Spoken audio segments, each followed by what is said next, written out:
Hello guys, para doon sa mga nagtatanong kung paano magpalis, no? Na walang machine kasi siyempre wala siguro kayong mga machine na pangpalis. So, ito po ang remedy diyan. Pag gusto niyo magpalis, wala kayong fumes na nabibili, so meron ito siguro meron ito sa siguro diyan sa inyo sa bayan, sa palengke, meron ito. Ang tawag dito sa amin ay cleanser. Ito yung ang pinagmulan nito, saan ito nakukuha?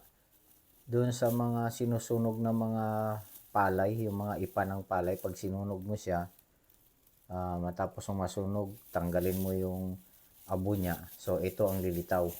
Diba? Cleanser ang tawag dito sa amin. Ewan ko kung anong tawag dyan sa inyo, sa lugar ninyo.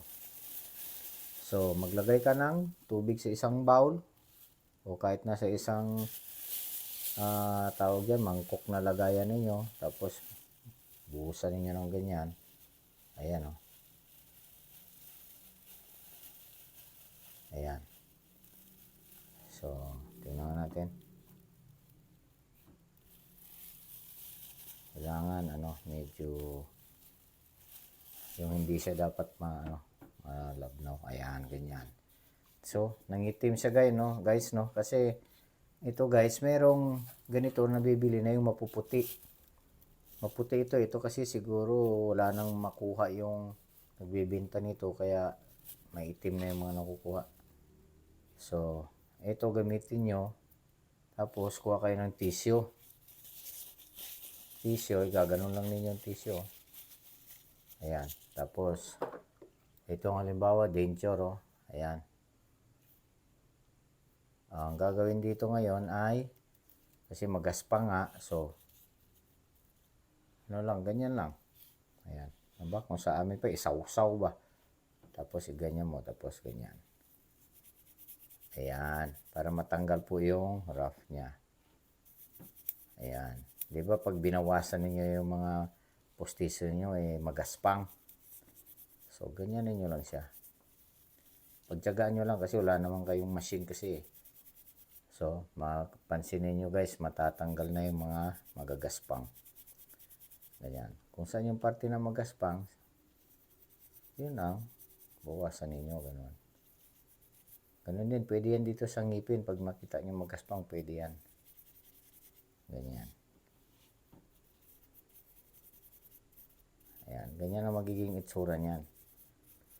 Mangingitim-ngitim siya. Pero pagkatapos nito mamaya, hugasan lang siya. Ayan po. Ganyan lang po ang paraan ng pagpalis pag wala kayong machine. Ngayon, kung wala kayong tissue, pwede rin yung panyo. Okay ng panyo, ipulupot nyo ito sa daliri nyo, yung isawsaw nyo sa kanya, ikaganyan. No, yung panyo. Yung tela, kahit anong tela. Pwede yun, lalagay dito sa daliri, gaganyan, gaganyan. Kasi kung direct kasi daliri nyo, igaganyan ninyo, so mas maunang mapudpud yung daliri ninyo. Kasi ito po, matalim ito oh. Matalim siya. So, kung may tissue, pwede na rin tissue. Ganyan lang. So, tiyaga-tiyaga lang guys. Ayan. At least, tatanggal yung matatalim, magaspang, no? Na bahagi ng pustiso. Lalo pa pag nag-repair kayo. So, magaspang yon. Ayan. Ganyan lang. Tiyaga lang. O. Ngayon, pag nakita ninyong wala na yung gaspang, masalat naman ninyo kung wala na yung gaspang, so, hugasan nyo na siya ng tubig. So, ito na guys, wala na yung magaspang, no? Pag nahugasan ninyo siya. So, ganun lang pagpalis guys, pag wala kayong mga machine. Okay, salamat.